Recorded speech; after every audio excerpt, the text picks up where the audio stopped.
Okay, Shalom, Shalom, Kwam Yashala, Kol Halo Yahweh, Bahashim Yahushai, Bahashim Makahakadash.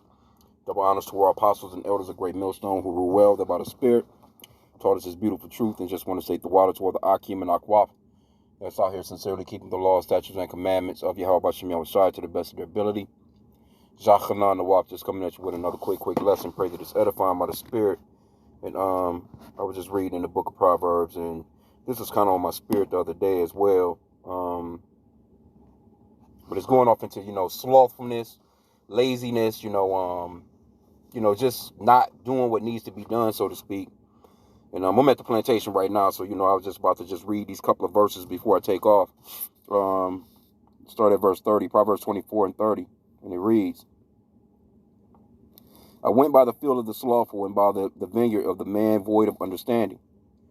And in an NLT over here it says, I walked by the field of a lazy person, the vineyard of one with no common sense.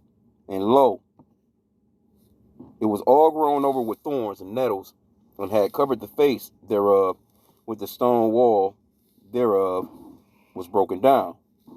I got, certain neighbors, you know what I'm saying? Like, you can basically see like in the gutters, their gutters, it's like little trees growing out of the gutters because they won't climb up on, and clean the gutter. Now you got hanging gutters, you know what I'm saying? Or, if you don't fix the leak in the roof, so to speak, now it's dripping and it's causing more damage, so to speak, right? Then I saw and considered it. Well, I looked upon it and received instruction. So this is what King Solomon is saying. Hey, look, you can learn from any situation if you just look about, you look around. The scriptures goes off into talking about, learning from the animals. You can sit in nature and watch certain animals, man, and you can see how they get down, and you can get ideas that's where a lot of the U.S. military, they get a lot of their ideas from, as far as like their weapons, like the tank. I think that they consider that to be like a turtle, with the shell, that covering, so to speak. Certain stuff, like the airplane, they will get that from the bird. They see the wing, and it's, when you observe the animals, you can see, and it goes, this particular, also in Proverbs, it goes into the ant, talking about, paying attention to the ant, because that ant will get down, man. I see ants all the time, and I be like, God damn, where the fuck you come from that fast? Like it's like they constantly on work mode. Okay. But it says, then I saw and considered it. I considered it well. I looked upon it and received instruction. Let a little sleep and a little slumber, a little withholding of the hands to sleep. So shall thy poverty come as one that traveleth, and thy want as an armed man. So that's what I wanted to touch on real quick, before I just wanted to bring them scriptures out. I'll be driving, so I'll pretty much be roughly paraphrasing from there. And like I said, again, I'm at the plantation. Just wanted to just do something real quick.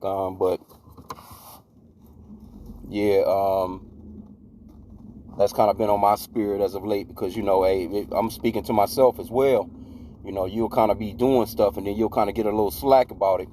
But, that's not the way that we're supposed to be, man. We, even if you got to spend, say if you got a project, if you spending at least 30 minutes towards it per day, you're at least getting something done until the job gets done. But if you're not spending no minutes, you're not doing nothing, you're not putting nothing into it, it's just stagnating, man. And really in reality, when it comes to this truth, you want a team of people. That's why, we normally pray for more laborers for the harvest, but we don't want just any laborers, man. We're praying for good laborers, man. If you're in the process of hiring, you want good workers. You don't want to hire somebody that's just gonna, basically somebody got to come in behind them and do the work all over again. It's like you're paying somebody for nothing, man.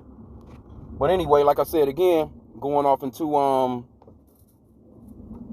just certain things you may have to do to get it, get done around the house, or certain things that you may have to do with the vehicle, certain things that just stuff that need to get done, and you've been pushing it off and procrastinating for a while, you know what I'm saying? And then all hell breaks loose, and it's a total breakdown, and you're not ready for it. You're not ready for a total breakdown when you're actually seeing what's going on. Like, you're seeing the deterioration of whatever it may be. It could be anything. You're seeing it. It may be, you need brakes for the car. Now all of a sudden you need damn brakes and rotors. Now you're out of more money when you could have just went and got the brake pad, so to speak. Now you're causing more wear and tear on the vehicle, so to speak, with, from something as simple as that. And like I said again, like one of my neighbors, and he's a younger Jake, but man, it's he's got he's got trees and shit growing out of his gutters, man. You know what I'm saying? And shit get to hanging. You got to have quite a bit of stuff in your gutters when you have enough dirt in there where a tree can form. Like literally trees, man, like small trees in it. Like, damn, bro. I offer, the ladder. I got a few ladders in the garage, you know what I'm saying? Like, man, well, hey, you can come over here and grab the ladders, man. It don't take nothing but a sec to really get up there and reach off into it and snatch that shit out, but other than that, too, if you're going to be that way about it, just get some weather guards. Get some, some guards for it. But anyway, that's just another story, but, and it's actually, in a sense, it's not being really good neighborly neither when it comes straight down to it, because, you got bushes and shit all along the fence, man, like trees and, shit that have turned from little weeds, man, to actual trees, man. And that's actually disrespectful to your neighbor to let your property to get that way. And everyone else around you is trying to keep their thing up. And then here you go, you got one nigga, that's just kind of like, it's just, I don't care. So that's kind of wicked, actually. It really is wicked. Because you're supposed to love your neighbor, man. You know what I'm saying? And loving your neighbor, it goes beyond, just speaking to them and, not putting hands on them and, certain things like that, Loving your neighbor is being considerate of them. You see what I'm saying? So, I just wanted to just touch on that for a hot second. I was just reading in that chapter, but like I said, it came up to me in the spirit the other day. Because, it's certain stuff that I need to be doing. I got to get better about getting on top of things. The weather is changing. It's getting colder outside. The leaves are falling. It's got to get the leaves up and all this other stuff. Maybe one more lawn cut or whatever. Just little stuff, but you know what I'm saying? It's like, you have to, find time and balance. You want to balance things, man. You see what I'm saying? And that's something that I know for a fact I need to most definitely work on, because I'll sit and, be studying and looking at videos and videos after video after video. And, I don't have that balance, so to speak, where I should, I need to do this needs to be done, and this needs to be done, I'm just, speaking as a man, as far as like my end, but, it's definitely something that we can all take advantage of, because getting to work and handling things, man, is a good thing. You know what I'm saying? Like I said, again, you don't want stuff to get to a point of the breakdown. Like, nigga, you down to your last pair of socks and your last pair of drawers, before you get to the laundry, so to speak. Like, nah, you want to go ahead and keep up with stuff, you need certain things. Go ahead and do it. Or say, for instance, you knew you needed gas in the car, and you passed the gas station. Now or you knew you needed to do some shopping or whatever. You can get all that stuff done at one time. You may need some gas, you need to go shopping, you need to stop at the ATM.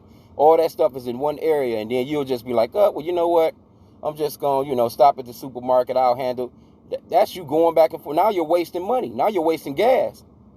You see what I'm saying? See, little stuff like that. See, you want to be using, we're in this truth, we got to use wisdom, man, which means that, we understand that time is money, so to speak, You want to try and be a little bit better about stuff like that, man, the best you can, rather. And like I said again, man, this is just something that, that's just coming to me by the Spirit, because I know I need to up my game, so to speak, so, hopefully this is edifying to you as well. And, these things are needed, man. Like I said, man, use wisdom. You want to use wisdom with the time that Yahweh Shem Yahushua is giving you. You want to use wisdom with the money, because money is time. You want to use wisdom with that as well. Because if you let something get to the point of breaking down, now you're spending more money instead of the upkeep. It's cheaper to have the upkeep. You see what I'm saying? So, we just got to use wisdom when it comes to certain stuff like that, man. So, You know, I wasn't going to keep the lesson long. I just wanted to touch on them particular scriptures. Like I said, I'm at the plantation right now, getting ready to try and wrap things up and get the hell off. But with that, I pray that the lesson was edifying. Kwame Yashala.